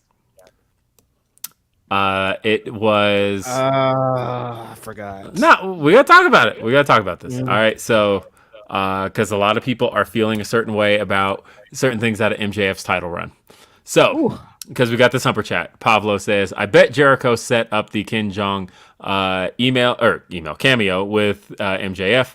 When Jericho was on The Masked Singer recently, Ken said he's a longtime wrestling fan and has loved Jericho since the WCW days. Tony, make King Jeong an AEW or an LA Dynamite regular. And then he also says, I agree with your company size scope argument, but also Vinnie Mac has a long track record of acting bitterly toward current competitive wrestling companies. Even if the cons offered him the most money and control, he'd feel like it's an L. There's that too. I don't think he would want to. Like I said, even if it was 25 cents more, he's not going to do it. Right. All right. So this segment, I get what it was going for. I'll start with that piece. That, my issue is that if you're not online enough, I don't know that. But again, like if you're in MJF shoes, like do you really care, because you're just out here to get heat? So of course it started with Konosuke Takeshita in the ring, and Takeshita says that, or no, see, he's just in the ring and he's interrupted by MJF, and MJF gets on the mic and he starts going in on Takeshita, but the things he's going in on are all things that one Disco Inferno was saying this week. And so, because Caden says here, hated the MJF promo, don't need the racism. And yeah, so of course he goes after Takeshita's name and talks about the fact that he doesn't speak any English. And so I got what the motivation here was. Because ultimately with Takeshita telling MJF to kiss his ass and making MJF look bad, I think the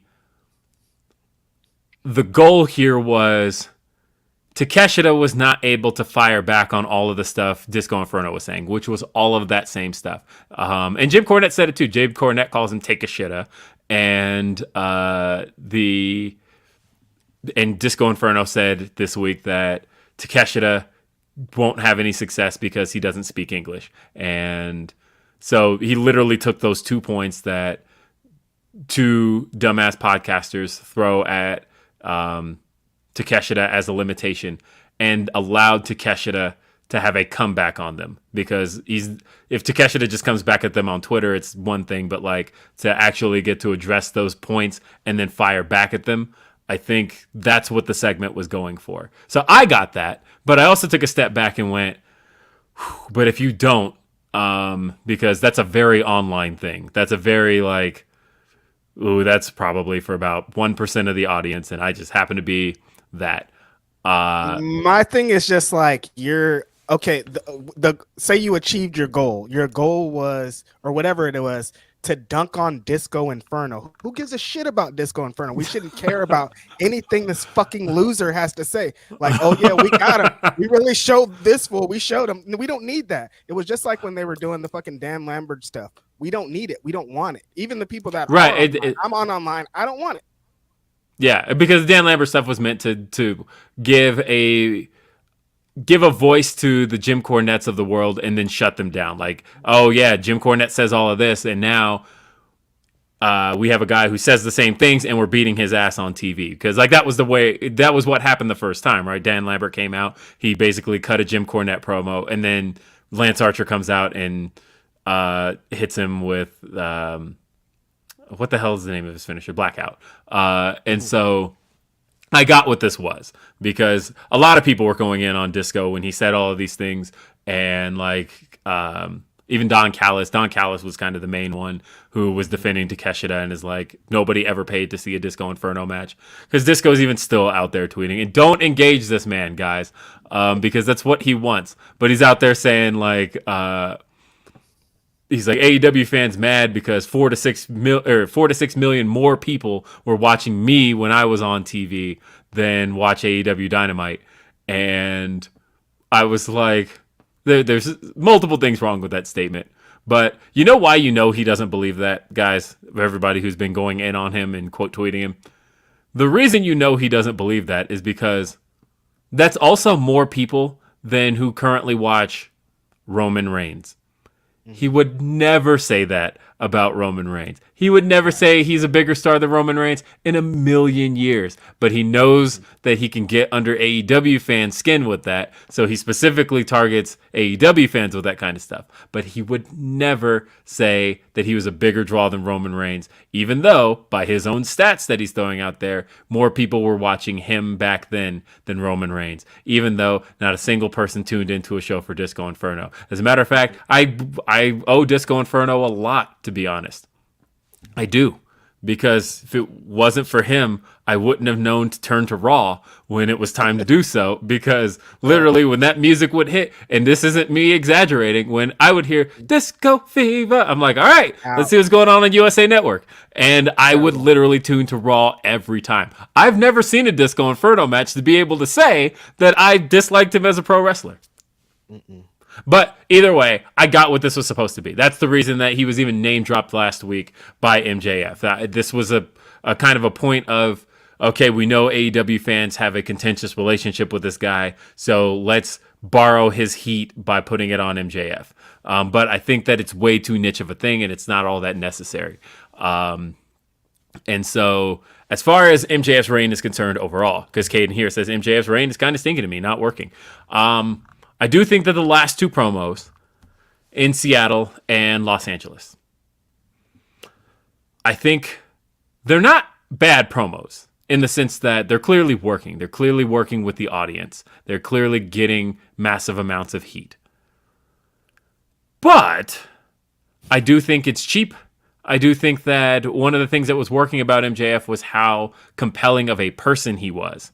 And he even talked about in that last promo he was in LA for, and he said, I'm the only one here who makes you feel. And he did for a long time.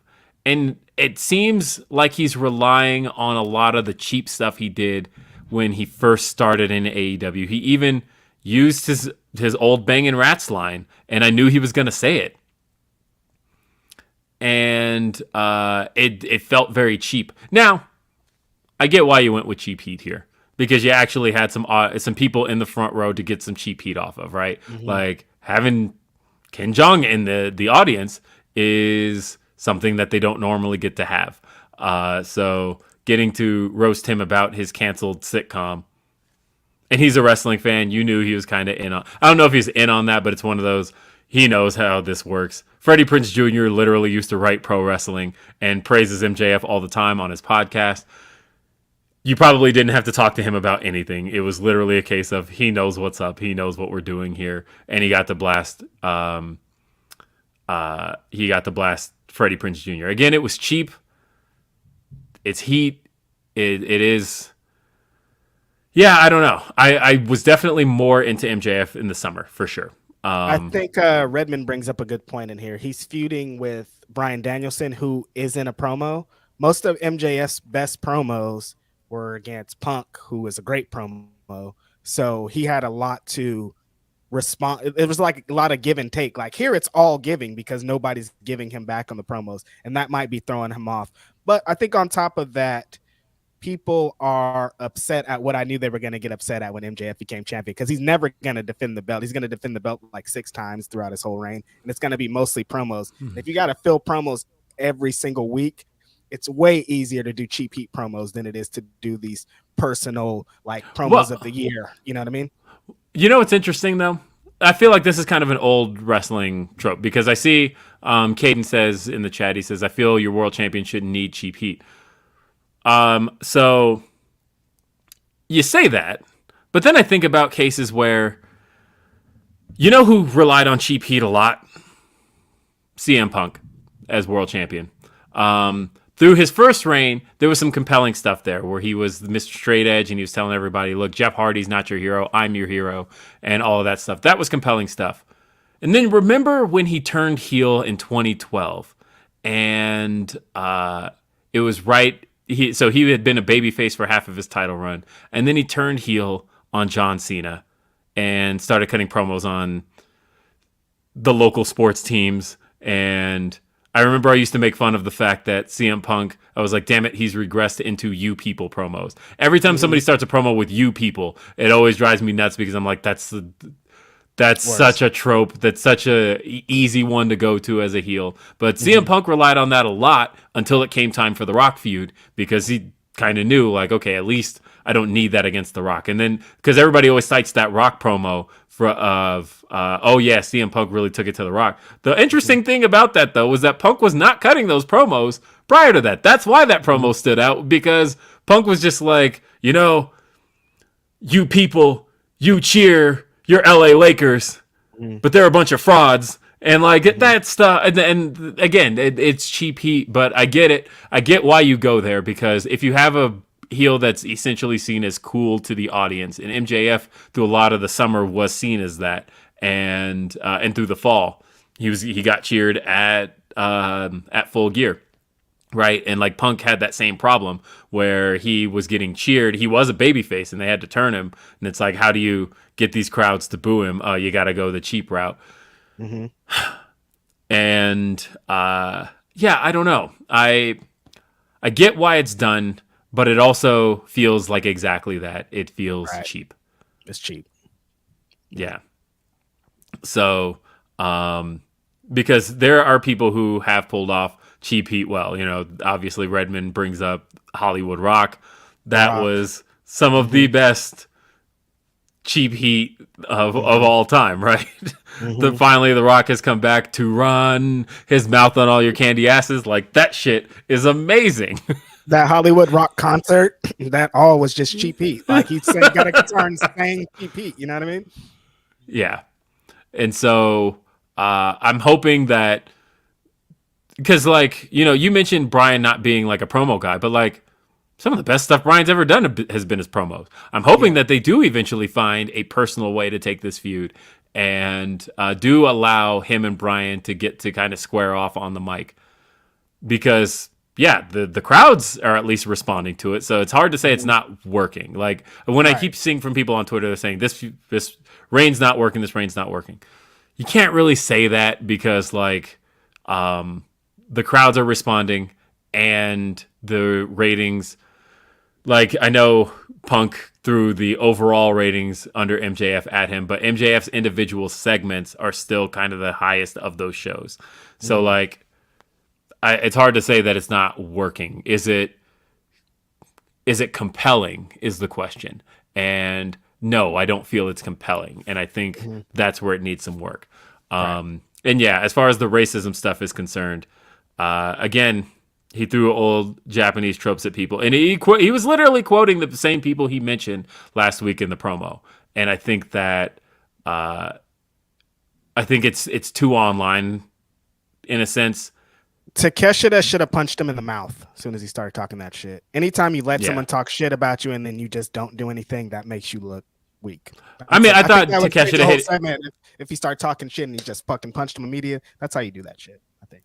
I feel like Takeshita hitting him with the kiss my ass and MJF selling it like he was just told the worst thing on earth. I think was supposed to be that. I think because Takeshita said it clear as day, right? It was like, and the thing I liked, by the way, shout out to the fans at the forum. But when Takeshita started speaking Japanese, I don't know what he said, but they popped. There wasn't a what chant or nothing. They popped huge for whatever it was, and I loved that. I loved that it was a support of who he is. And then he has a match with Bryan Danielson. I am jealous of everybody who got to be there for that. Media man. Everybody's talking shit about this MJF reign, and I'm like, this MJF reign had me see that match, and I'm gonna see him and Bryan Danielson and Bandito next week. This MJF feud is great. It's already produced some amazing content, and I can just imagine what else is gonna be there. But yeah, this match was everything you wanted it to be. It's Bryan Danielson, greatest wrestler of our generation, against one of the hottest wrestlers in the whole world. Takeshita is just like, you have to see this guy to believe it. Every time he has a performance, he has so much heart. His strikes are incredible. His slams are amazing. And to put that in with anything that Bryan Danielson does, they gave us the match we wanted. It was hard hitting. It was fucking strong style. They're throwing each other. They're doing wild shit, scary. Anytime. Sometimes Bryan has those matches where you remember that he was out retired for a while, and you're like, I had that thought. There was one place he fell. There was one spot on the outside where I was like, yeah. I thought, oh no, no. No, it was that whatever they like missed a spot or whatever. He like drove off, and I guess Takeshita was supposed to catch him maybe, and he didn't. And yeah, it's just like, oh no, like any moment you feel could be the moment for Bryan, which kind of sucks. And I just want to stop that because he's been doing great. Everything's been amazing. And they got everything you would need. The crowd was in for the whole thing. Shows you that you could tell a story with wrestling. They keep saying, well, why is Takeshita on? He never wins and blah, blah, blah. It's like, it's not about winning, dude. It's about doing exactly what he did here. He showed the world that he can keep up with one of the best wrestlers in the world. And the point of this whole thing is for Bryan Danielson to get to MJF and the Iron Man match. So of course he's gonna win. It's not about the win. He showed it's Speaking not about of which, next week. you might have to get me on Day After Dynamite again, because I'm riding down to Fresno to watch Bryan Danielson and Bandito tear the goddamn roof off this place. Yeah. Oh, by the way, they updated all of the posters for the shows because I noticed that the Dynamite poster for the LA still had like the old graphics, and they finally just updated all of them. I'm interested in what ends up being on that Fresno card because front and center on the updated version of the poster, front and center is Kenny Omega. Why did you put together a brand new poster and put Kenny front and center on it? I'm wondering what ends up being announced that involves him. Because usually when they update the posters closer to, it usually involves people on the card. Like they added Adam Cole to it. And like it's a very updated poster. It looks like something for next week's show for sure. But why? Huh. Who's Kenny wrestling? And are the Bucks on it? Yes. Okay. The Bucks are on it, but they're not together. Like in the post, usually they'll put the three of them together, but literally front and center on the poster. I'm going to put this on the screen, as a matter of fact, because I am just a little bit curious. There's a trick, by the way, on AEW's website because they use Wix, and if you know how Wix works, there's a way to get high-res images off of their site. But next week's show, you ready for it? Mm-hmm. Front and center is Kenneth Omega. Look at that. No. Why? Why is that? Interesting. What's he gonna do? So we talked a lot about the women's tag match already, but we'll still talk about just a little bit more. Obviously, I think a lot of people were anticipating that there was going to be a negative reaction for Tony. I feel like there kind of was, but more so, I think it was in favor of Jamie Hayter and not so much. That's it. Yeah, because like every time Jamie did stuff, they absolutely cheered, and I don't know. I'm kind of ready for the swap anyway. It is time to turn Jamie.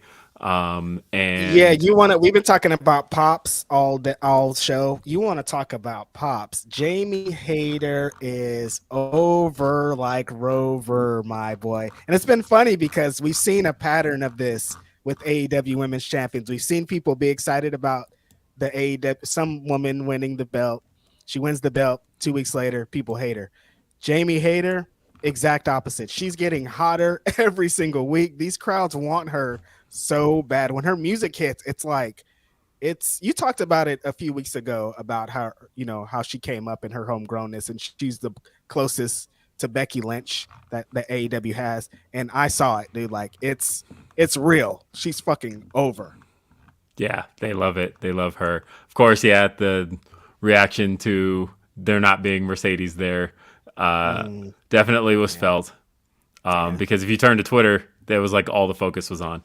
The next segment didn't really hit for me. You want to talk about segments that didn't hit? Jericho Appreciation Society. Thumbs down. How was singing Judas though? I was face first with a urinal as Judas was playing at the background. I told you. Is that not the time to go though? There's no lines. If everybody's gonna want to sing their Judas out their heart, like go hit a merch table, get anything you need to get. You ain't gonna see no lines. You need to get food. Do it during Judas. If you've been there for Judas once, you've experienced Judas, and so there's. I don't know why we needed every single member of the Jericho Appreciation Society to talk. I don't. What was this? They could have. The whole thing was to get to Ricky Starks and Jack Swagger. That's not his name. Jake Hager.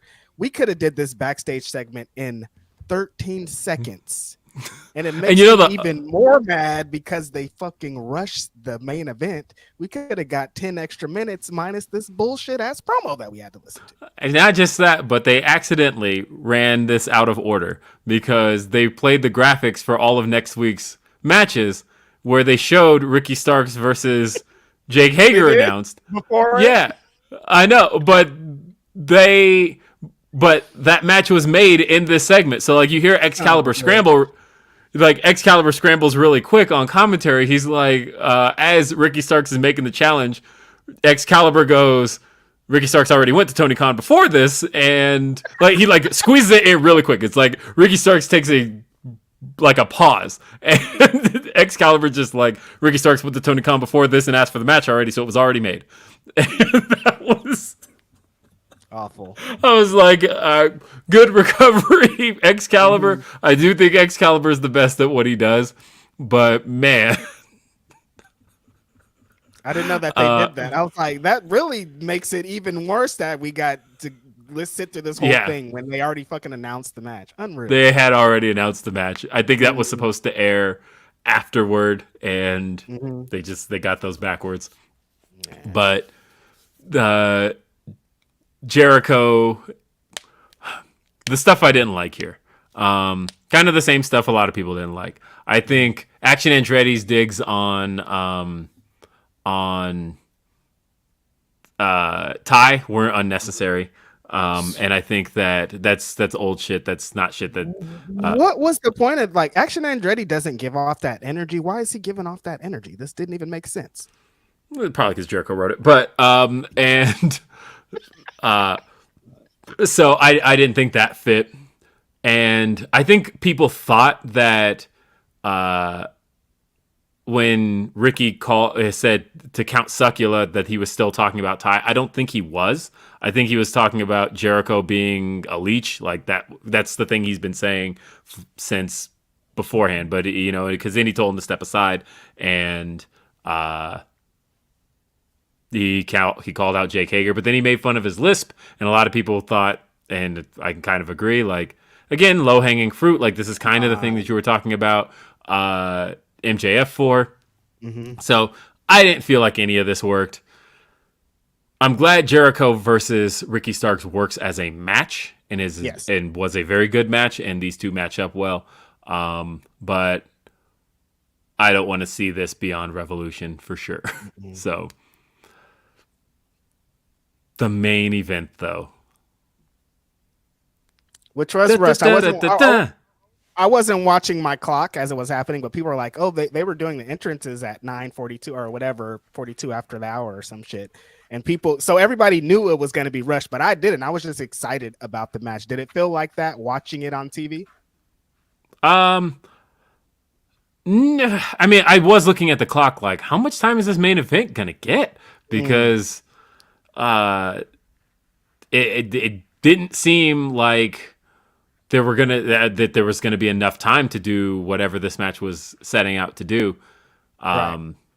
I will say, with the new stage and everything, that their entrance looks amazing. I like the new stage a lot, and I think the main thing I like about the new stage, so it's 7 screens, right? And so, being that it's 7 screens, it's interesting to me because you've seen how, like, I think Britt Baker's entrance is the best example, where when Britt Baker's entrance kicks in, the X-ray of the jaw will show up on the screen, but it's on all 7 screens, so it looks like one screen. And then when her music kicks in, then you see different things on each screen. I think that's a cool way to play around with it, where it's like it feels like multiple elements, even though it's all just screens. But because they're 7 screens that are separated from each other, you can do things with it that make it feel like a full-on actual stage. And I think that's kind of cool. But I like the way the Elite's entrance hit and Death Triangle made theirs, their last entrance as Trios champions. Could they turn back being defeated and obviously blowing a 3-1 lead? No, they could not. But man, this was just a blast. And to complete the full-on story of what they were trying to do, there were a couple spots here that were just insanity. Yeah. First off, I was scared for a few of them. Nick Jackson on the ladder, hitting his ass on the ladder. I was like, he broke his fucking tailbone. There's no fucking way he didn't. There's no way to not get hurt doing that. Yeah. So Nick Jackson does that. You also had Kenny. So there's that really brilliant spot where so Pac is on the outside, sitting on the table, and Kenny goes to do his dive over the top, and Pac moves out of the way. Kenny crashes hard through that table, and Pac goes to rest on the other table, and then Matt dives onto him from there. It was so quick. It was so good. This was just a fun match. It had me on the edge of my seat through everything, and Kenny hits the one-winged angel off of Rey Fenix onto the ground, and then Pac goes to hit the Black Arrow. Kenny brings the knees up, climbs, retrieves the belt. Carry on, my wayward son. Dave Meltzer 5-starred this match, which I want to see some stats. Is that the shortest 5-star match out there? I'm curious. And because it wasn't very long, but we have new trios champs. There's a lot of potential here. Mm-hmm. I know a lot of people wanted to see Death Triangle win. I think there's more stories to tell with the heel side of things. I think that they're clearly building up House of Black to do something. The way that they targeted Brandon Cutler, I don't think was for nothing. I think that they're headed toward the Elite next. I liked it. I like this Dynamite. This was kind of an all-timer Dynamite. I thought this was one of the best shows.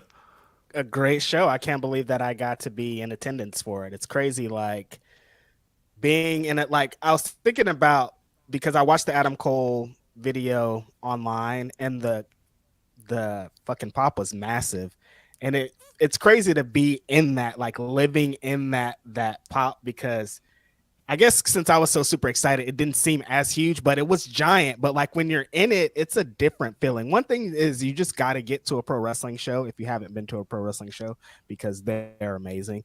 Actually, get to an AEW show. Sorry, because the other guys aren't pro wrestling. Whatever. Well, hey, you can't say that. No, because honestly, I'm thinking about going to. It's sports entertainment. There is a WWE house show coming here. Do March. not go to that. Absolutely not. Do not go to a house show. I'm thinking of taking my kids to a house show. Oh God, please don't. Like they're cheap, and I'll say that they're fun. I do for sure. I do think that house shows are fun. And I want to read the rest of the super chats though, because we got a whole bunch to get through. Graham B says, "What's your percentage on ketchup on hot dogs?" I don't know, 40%. I want more hot dog than ketchup.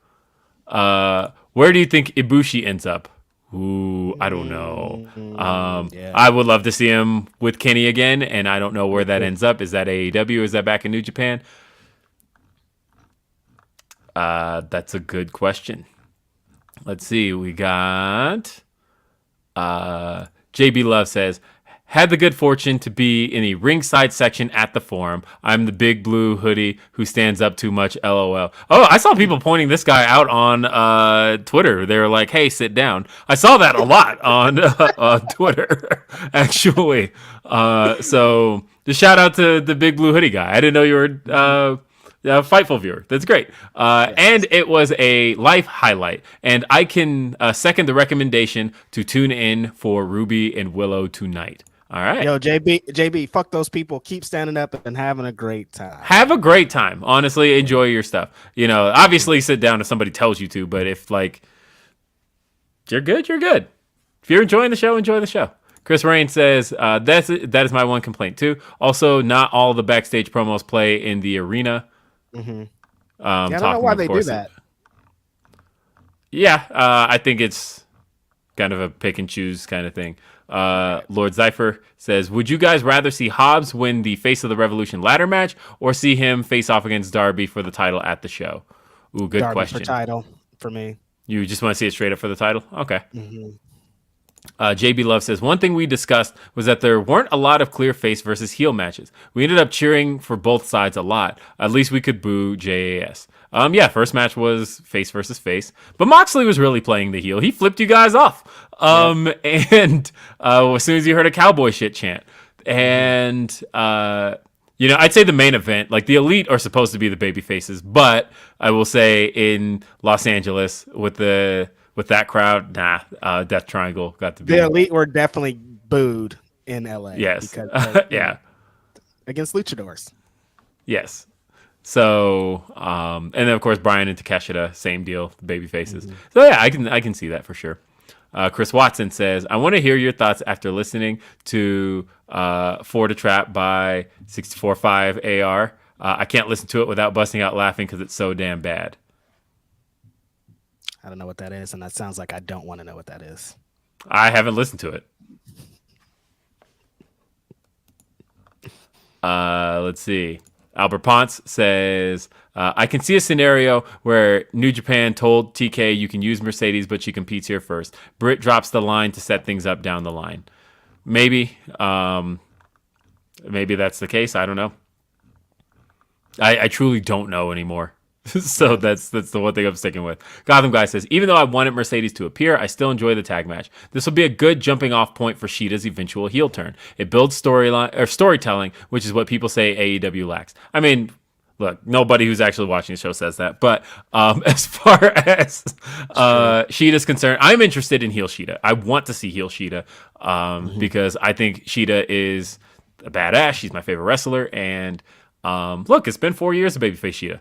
I'm ready for a change. Let's see it shaken up. I think everybody deserves a good heel run. Gotham Guy says, by the way, I'm so glad Sheeta threw the kendo stick right in the middle. Otherwise, it would have undermined the ambiguity of who it was meant for. Yeah, I'm glad she threw it in the middle too, because I don't think she should be siding with Britt. I think it should be a case of Saraya and Tony just represent outsiders. Like, obviously, right. Sheeta is still... Britt and Sheeta are still mortal enemies. They've had 3 matches against each other in AEW. These two do not get along. But look, Saraya and Tony represent the outsiders who have been taking these spots, and I am done with that. I can see that as a character thing. Suplex Media says, great shows, gentlemen. Thanks for making the wrestling world a better place. Be safe. Take care. Thank you, Suplex Media. Always appreciate you. that. Chi-Town Spurs says, the thing that really bugged me here was after Takeshita supposedly gets his comeback in on Max, he's then forced to stand ringside as he talked for 10 more minutes. Yeah, they probably could have changed the order up of those. But honestly, I don't know how you get the digs in on the celebrities in front while Takeshita just stands there. You probably could have reversed them, though. I think that would have been a better idea. Derek Gordon says, I think MJF is doing what he has to do to not get cheered. If the face he's going against isn't over, he will get cheered. Layered MJF gets cheered. Broadway Joe says, 3 weeks ago, everyone was begging to cheer this guy. Now people are sick of him. If the goal was to entrench him as a heel, he's done a good job, even if everything's not for me. It's a good way to look at it. And again, at the end of the day, it's all pro wrestling. Graham B says, I shit my pants on that Falcon Arrow. A lot of scary things in that match. A lot of scary things. And let's see. Sasha versus Statlander for the rights to face Jade. Thoughts from Michael? I don't know. I'm not putting any bets on any Mercedes matches anymore till she has her first New Japan match. I think I got all of them. So normally it's the point where I announce the ratings, but guess what? Everybody already knows them, so I'm just gonna say it. And let me pull those up now. But let's see. So we have, not that I don't already know what they are, but I just want to make sure I get them accurate. The ratings did a 967. This was the highest rating since October 26th, my birthday, which was the show in, was that in Norfolk, Virginia? I want to say it was in. And yeah, did 967. And so that was on the higher end of the shows. Did a .33, 18 to 49. And looking at the quarter hours, pretty much it was kind of an up and down show. They did lose after after the women's tag match. The ratings did drop a solid 80,000 people. Woo! So, and then it rose back up another like 20,000 after that. So I don't know if that was a case of no Mercedes tuning out or if that Jericho Appreciation Society shit didn't hit. I don't know, but that is the lowest quarter of the show, is the quarter after the women's tag match. Nuts. All right. Some people tuned in for Sasha, so I mean, I'm not surprised. Well, folks, I got a wrap. So that's it for this edition of Day After Dynamite. Tune in next Thursday for Righteous Reg. See us tomorrow. We'll be on Grapsity. See you next time. Have a great day. Peace. Peace.